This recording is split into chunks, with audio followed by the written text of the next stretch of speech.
Hey Andrew, welcome to the show. Hey Tom, how are you? Thanks. Good, good. Thanks for joining us. I like to start these off, and I always have started these off by asking, how'd you get into the industry? So I want to start there, and then we'll dive into some more things later. Well, for me, this will be my I guess 17th year working for Bath Fitter. My uncles actually are the founders of the Bath Fitter, and they currently own and operate the manufacturing and franchise portion of Bath Fitter today. But I started out basically as a shop guy, working at a small retail store, and then kind of worked my way up. I was an installer from 2004 to 2008. I was pretty technical. I like kind of work with my hands. Actually, I still do. So I did that for a little while, and then eventually started working at a retail operation out of Chicago. So basically in a retail store, and then eventually got an opportunity to open a independently operated franchise here in Spokane, Washington. And that's kind of where we're at. We've been at it here since 2013. We've grown to almost 30 employees, and we're going to probably do about $9 million in revenue this year. So we're pretty happy of where we've come from the last 8 years, and we're looking for we got big goals for the foreseeable 5 years. That's awesome. Now, growing up, knowing that this was sort of like in the family, like, was your vision growing up that you're going right into this, or did you have other No, aspirations, or? no. No, I was kind of a dumb. I wasn't that smart at school. I wasn't great at it. I ended up getting a poli sci degree, but I was kind of just limping along through that. And then it was kind of like 2009. I was a pretty felt like I was pretty good at installing, but not really great. So it was like not a really clear path. It was just kind of what was going on. And then I was like middle of January, and I was in Montreal, and I just graduated from university. Didn't really know exactly what to do, and they said, "Hey, do you want to go to Florida?" I said, "Sure." January, I'm in Canada. You want to go to Florida Yeah, to right, work at right. one of Sign me these? up. He's like, "I'm in." So yeah, that's how it kind of started. I actually bounced around as a special projects manager, kind of helping out some locations that were struggling, or when there was management or ownership changes. That was kind of my role, to go in there and help. But it was really just, sometimes go install and fix something, sometimes take care of a customer, sometimes help an employee, whatever it was. So was really, really, really lucky to have that opportunity, because I was able to kind of see and learn what wasn't working, and then be able to kind of really start getting the experience that you needed. So it was like kind of learning by seeing what was not good. Yeah, absolutely. That's interesting. So you do this. You're an installer, and I mean, what was that like? Because you transitioned out of being an installer right when like the economy crashed and everything. Like, is Yeah, that? yeah. So during that whole time, like from 2009 to like 2010, 11-ish, we were, there was some stuff people were struggling, right? Like it was harder to get business. It was harder to, it was a tough time. It was really, really good learning experience, in the sense of, it wasn't easy to get new business. It wasn't easy to work with people. I mean, there's a lot of negativity going around at the time. And for me, it was the beginning of my career. So it was kind of, Yeah, thank God it happened though, because I learned a ton, right? Like your level of learning from seeing things that don't go well are amazing to yeah, me. 100%. So today, I mean, you're a bath fitter. You that's all you do, right? Is baths? I mean, tell me more about what the business does. Yeah. So our business is strictly tubs and shower areas. So the wet area of a bathroom, and we'd like to keep it that way. Our goal is to kind of stay really efficient and specialized in what we do. But basically, we have an acrylic bath system that's basically a specialty line of products that can basically tackle any bath or shower project you can think of in a residential or commercial setting. So we have a whole host. We have hundreds and hundreds of shower pans, hundreds and hundreds of tubs. We do shower doors. We'll do fixture installation, um, as far as like faucets, seats, some basic accessories. Even go so far as maybe do some wainscoting in some bathrooms, but that's pretty limited. So for the most Yeah. part, it's 99.9% is bath and showers. Now, so you don't get into like full customer models of like blowing out walls and making these master bathrooms, right? Like you're solely focused on this one area. Yeah, we like to use the word like for like, or similar setups, right? Because it just kind of simplifies the process. So we really try to keep that scope pretty narrow, so that well, there's a whole bunch of reasons which we can get into after, but we really only specialize in that. We're not looking for flooring work, vanities, toilets, moving walls. We're trying to keep it the way that it was for the most part. Yeah, absolutely. And just out of curiosity, like what's the market like in your area in Washington, like that Pacific Northwest area? Um, it's kind of interesting because we operate basically two locations. One is in the Tri-Cities of Washington, so it's kind of central Washington. It's east of the Cascade Mountains, so it's not Seattle, but it's east of that, all the way through to the Spokane area, which kind of trickles into the Idaho Panhandle. So our market's a little bit interesting. It's huge, so we drive a lot. My guys probably hate it because they're driving 2 hours to a job. That's kind of our limit from either of our locations. But the market, I think, is overall pretty good. It's growing. We show up on those top real estate growth lists pretty regularly in the Spokane area. And then the apple, if you've ever had any wine from Washington, most of it's in the Apple and Wine Valley, which is in like the Yakima Tri-Cities corridor there, and Walla Walla, Washington. That's kind of our area. That area is really mostly kind of new, not that old. So you got a lot of homes that are not 1980s kind of newer style homes, versus the Spokane area is really an old city, pretty small but very old. So lots of cast iron and steel bathtubs and single family homes with one bathroom, so which is great for us. Yeah. What's your customer demographic? Like is it an older demographic? Like I just envision it is, but is it not? So so from a demographic standpoint, I'd like to say we have three kind of different customers. We have, if you look at the older demographic, we're what you'd call a changing elder, somebody with some sort of a disability, a senior, whatever, right? Something that they're changing, they want to get a tub to shower conversion. So that's obviously one demographic, right? And generally speaking, that's a senior citizen with an older home. That's our. If you want to get really specific, our other two would be aesthetic updaters and functional fixers, right? So the aesthetic updaters are going to be those people who just kind of want an updated bathroom and just want something Sure. nicer. They want it done quick. So though that demographic is a little more wider, let's just say, and then you have the functional fixers, people who just have something wrong. They have a leak, a problem, a hole in their tile, grout lines coming up, whatever, right? A drain problem, something like that. So those two segments are kind of wider in the demographic, but generally speaking, we want to see 55 and up. We focus towards women. We want a home value of at least $150,000 or more. We're looking for homes that are older. The reality is 20-year-old homes or more is our ideal prospect. Um, we want to see $75,000 or more in per capita income. Yeah. I like it. Sounds like you got it pretty narrowly focused and your demographics figured out. I'm always curious, like you say, $150,000 home value, and it's so funny because it changes from Yeah, yeah, region to region, like what that entails, right? yeah. Like a $250,000 home in upstate New York could be 4,000 square feet, and here where I'm at in Maryland, $250,000, like you're lucky to get a townhouse in a nice area like that. It's just so different the demographic. Like what does $150,000 get you up there? Well, that depends. It used to, up until 36 months ago, it got you an okay house.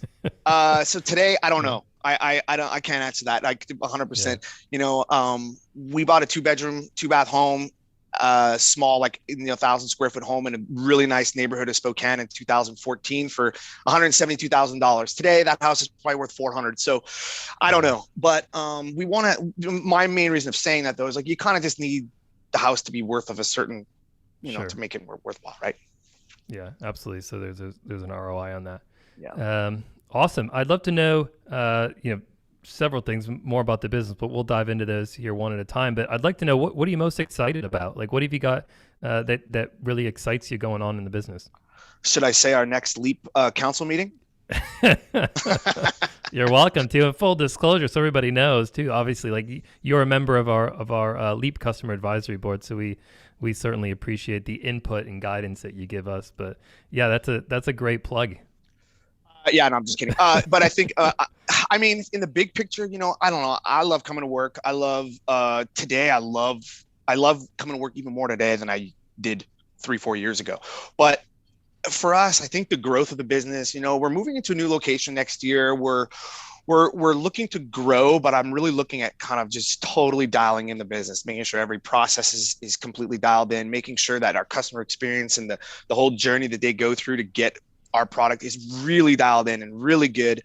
And helping our team grow, get more training. So those are things I'm kind of excited about, from our little world over here. You mentioned customer experience, and naturally that's right up my alley. Like, I just love to understand, like, where do you see the biggest area or opportunity for improvement within your customer experience? Like for us specifically, or for the industry? Well, for you specifically, but if you think it's different for the industry, love to hear that too. Well, for us specifically, I think that I just want to have it so that like every customer, when they talk to us, kind of gets the same setup, right? Where sometimes it's this, sometimes that, like we kind of miss the mark. We do. I think we do a great job overall, and we have a great rating on Google reviews, and with 4-star rating and A+ and all that good stuff, right? And I think for the most part, we do a really good job, but there's a few holes that are not like totally dialed in, and it often comes down to communication. I think that the biggest breakdown is going to be people just kind of want to have an expectation, they want to be communicated with properly. So that experience is going to make or break in there. I think obviously our technicians in the field are fantastic. They usually come in and save the day when we screw it up on the communication side, or if we screw it up on that side of it. And then maybe the after sale, right? Like having a bit more of a better process for if something goes wrong, if you got a small issue or you got a whatever, right? If something goes wrong, I want to make sure that we have that whole process after install or post install completely dialed in, so that we have appropriate response times. We have just to make sure that's completely dialed in from A to Z.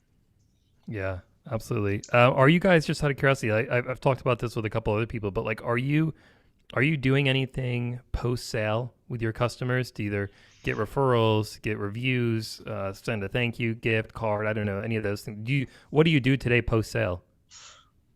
Not enough. Let's just put it that way. We Okay. kind of communicate with them, like we'll contact them. Sometimes we'll ask for their business, for ask for future business referrals. So it's just, I was telling you about the get the referral thing, but like we need to dial that in a little further to figure out a true referral system after, and then maybe the gift situation or the gift thing where you give someone a gift after the sale. I think that's those are all good things that we're kind of, and we're also looking into that. Yeah. What's your current lead time from I say lead time, but the time from job is sold to the time that it's installed? I like to see everything installed in 6 weeks, just because the consumer likes that the best. It gives us enough time for ordering materials, arrival, processing, all that good stuff. Sometimes it's, this earlier this year, we were as far as 14 weeks out, but right now we've kind of reined it back in. We've got a pretty good spot where we're probably about 8 to 10 weeks at the most right now. And how are you keeping the customer in the loop, and making sure that they're not getting anxious as that time period ticks on?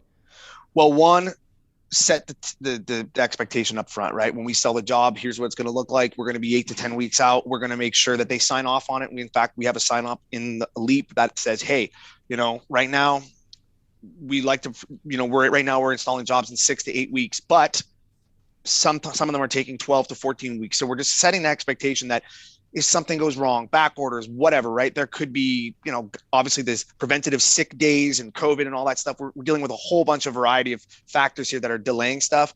So we're just trying to put it out there like, look, we're going to do our absolute best. But if we set set the expectation ahead of time, have them sign off on it, usually goes okay. Then we're giving them notifications as throughout the process. When the materials get ordered, they get an email. When the materials are in progress, they get an email. Then they get an email when, or then they get a call from us to schedule the actual job.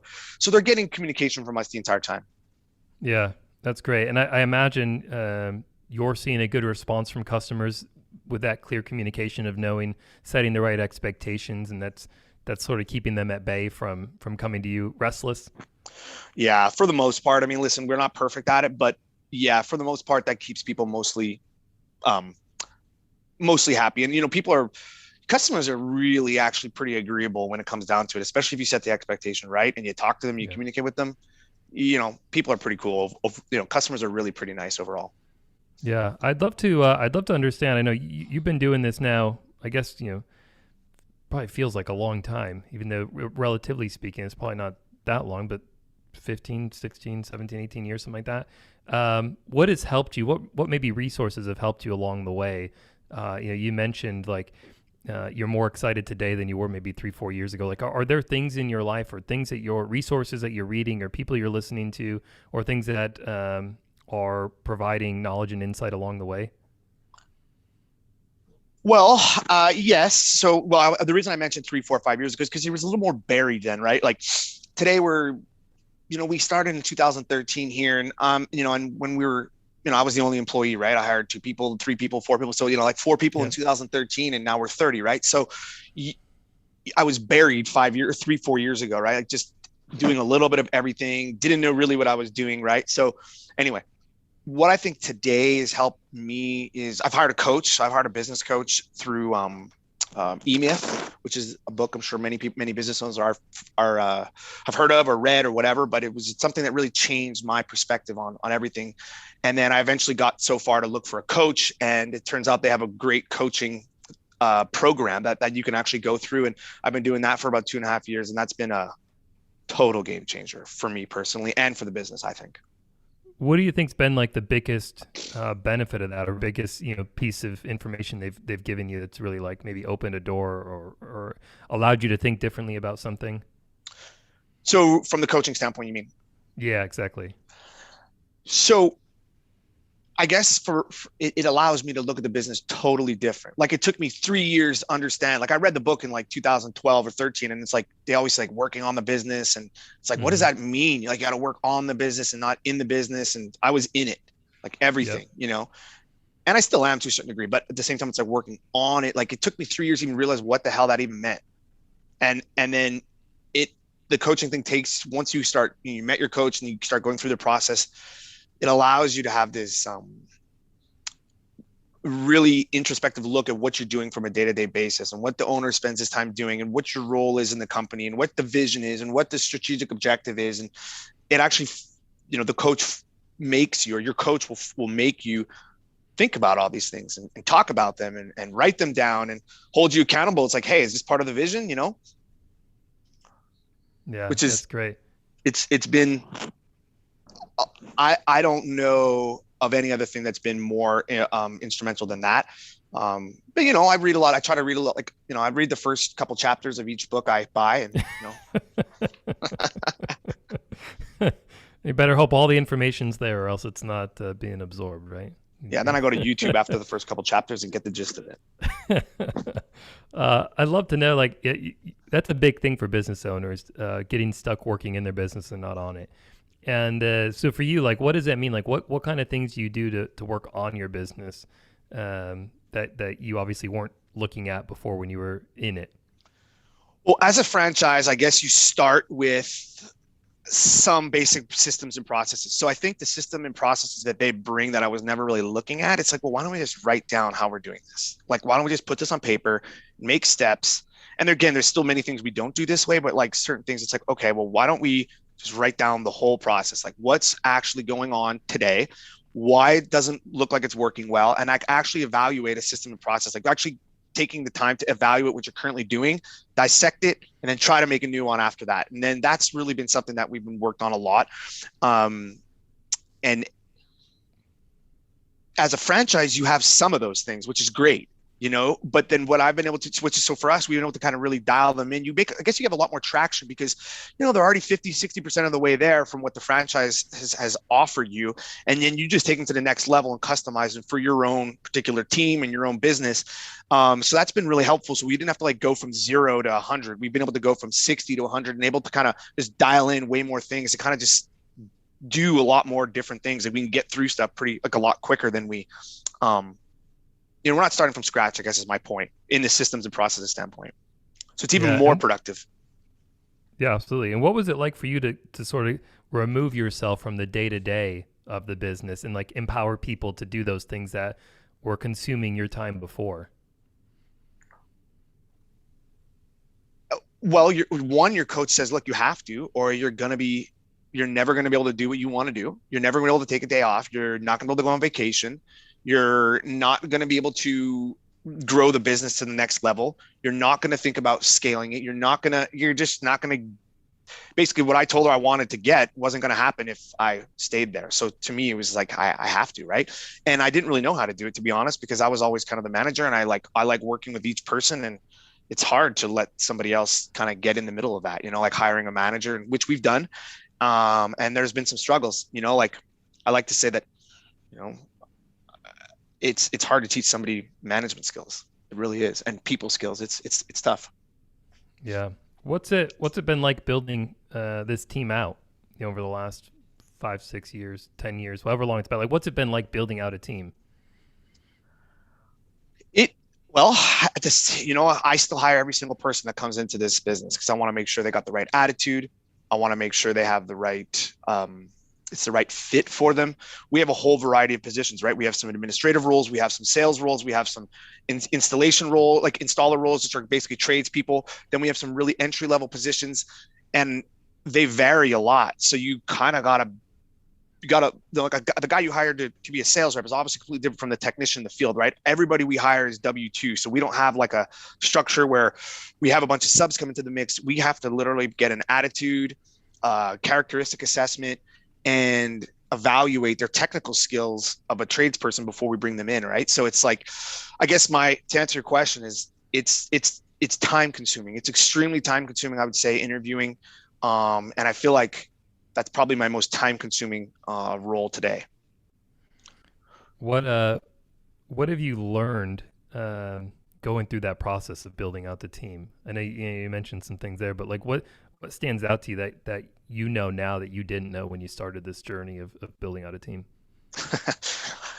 Well, the hiring thing is one of those things where you don't totally know, and I don't know that I've learned a lot. And one, you need to have a system and process on how to recruit, onboard, train, hire. And my coaches really helped me with that. We didn't do that before, and we've had some successes and some failures. But the reality is, if you don't have those things, it's really hard to do. And so I've learned to have a real system and process for the whole process. The same interview questions. What do you do in the first interview? How you structure each one of them, and then what do you do when you onboard them? How you train them?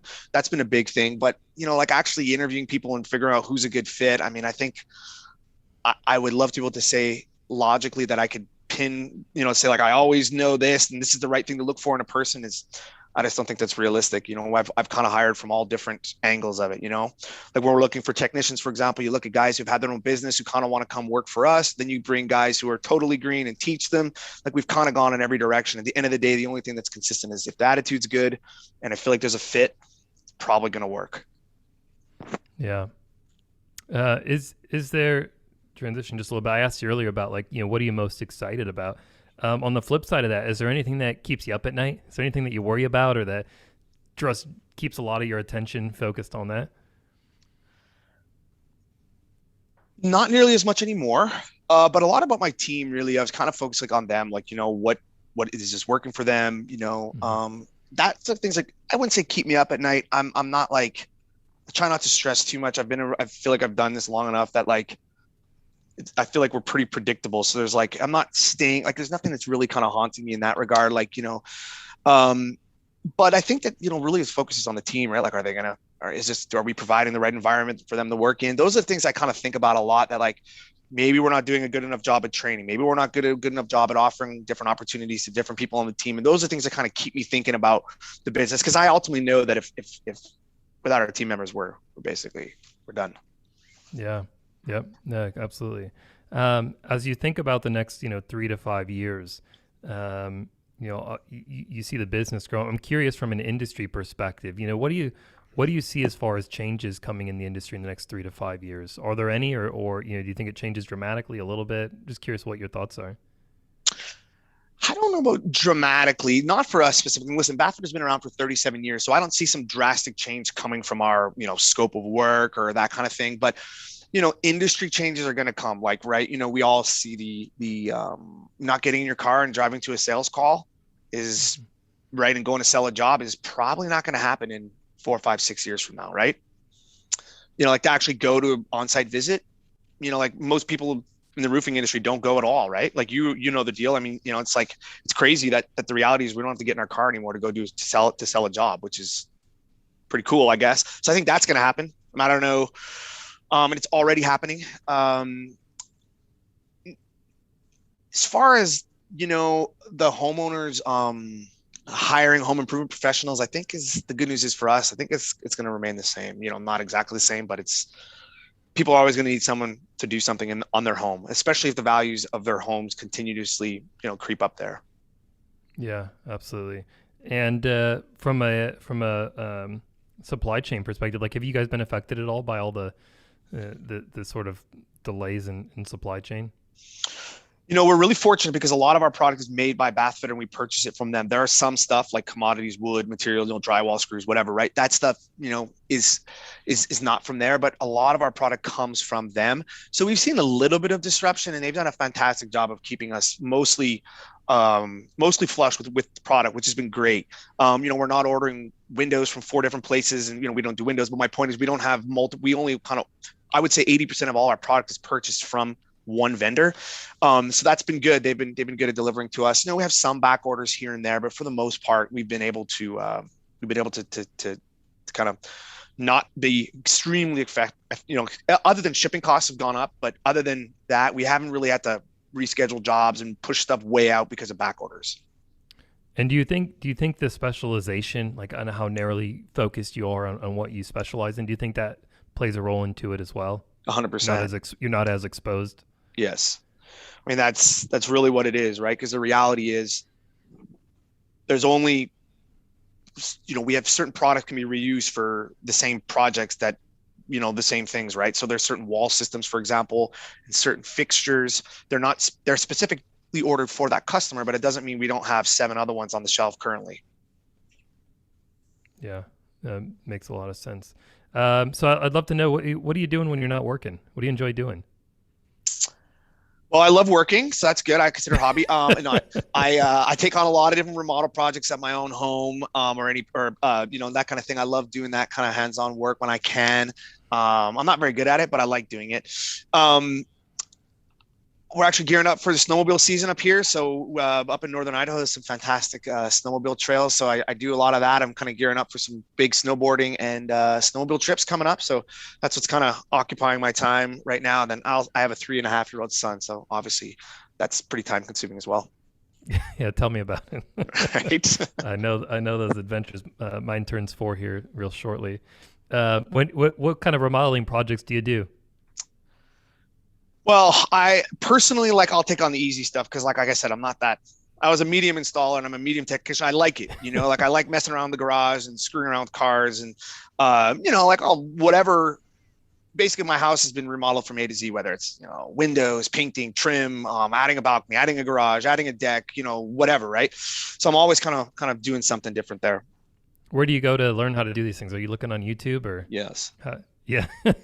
And I have a contractor we use it. He helps me with some stuff and a lot of stuff we kind of work together on it. But yeah, YouTube's a huge. I mean, it's crazy what you can learn how to do in a short period of time if you want to.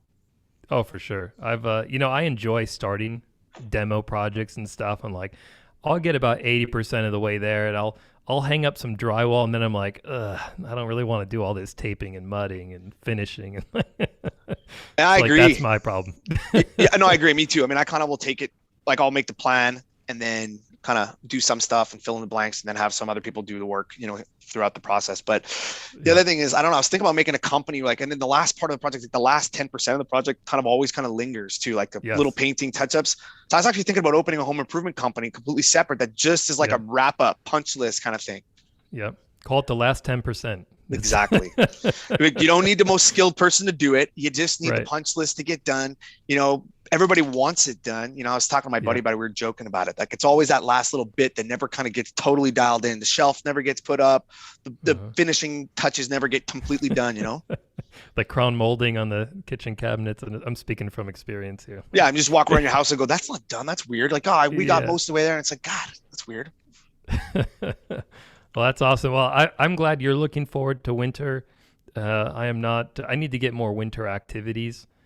Come on up here, man. I got an extra sled. You can come try it out. That'd I be can't awesome. wait for winter. Yeah, All that's what year I long, need. I wait for it. I need some more winter activities, and I think I'd enjoy it more. I spend my winter counting down until it's spring, so I think that's my problem. That's torture, man. Don't do that. Yeah, yeah. Well, anyways, I appreciate it, Andrew. We're getting about out of time here, but I'd love to know just the last thing. What advice do you have for others that maybe similar to you are an installer and maybe have ambitions of getting into the business side of it? What advice do you have from them? Any mistakes you've learned that maybe can help them? But just curious to know those listening that maybe have some ambitions to continue on in their career paths. Well, I guess for me, I was kind of in a really fortunate situation, but like we've experienced, I kind of learned a little bit as when when I ran my own business, that like, okay, you can't do everything, right? And it actually comes down to the E-Myth book. If you've ever read it, they break it down from the technician, the manager, and the entrepreneur. And the reality is, it's this concept that you can't really do everything, right? Like even because you're a good technician doesn't mean you should run a business, right? Even if you are a good technician, you need to figure out how to get somebody to help you with the entrepreneur side and then the management side, right? So I guess knowing what you're good at and then really try to focus on that. Like for myself, when I opened the business, I said, I can't go do the work. Like I got to make a clear boundary for myself. Like even if I had the most screaming mad customer that wanted the job done tomorrow, no matter what I couldn't, I was not going to let myself go in and jump in and go fix that problem. Like I would, obviously talk to them, but I wasn't going to go and actually do the work. And I did it one time. And I remember the whole time I was kicking myself in the ass doing this install. I still remember the place. Like when we first opened, the people were so upset, but we kind of needed the money. I wanted to do the work and I just wanted to get it out of the way so they didn't complain. And then I realized I can't do this. So I guess a lot of times if you're looking at getting to the next step, you can't look at doing it all yourself. And at some point I looked at it a little bit like that for myself, but also realized like doing all these little things is just going out and selling a job and running a sales call. Like you can't do that. Like you can't get into every single role. Like, and sometimes you feel like you're so forced to do that because it's the only way it's going to go. But it's almost, you got to pull yourself out of that so much that, and for someone like me who just said, oh, I can go do that. I've sold before. I've done this before. I can run that sales call. I can go install that job. I can fix that service problem, whatever, I think pulling yourself out of that will allow you to take the next step. That makes sense. Yeah, absolutely. So it's like understanding what your strengths are. Exactly. I know for me, it's like being able to say no.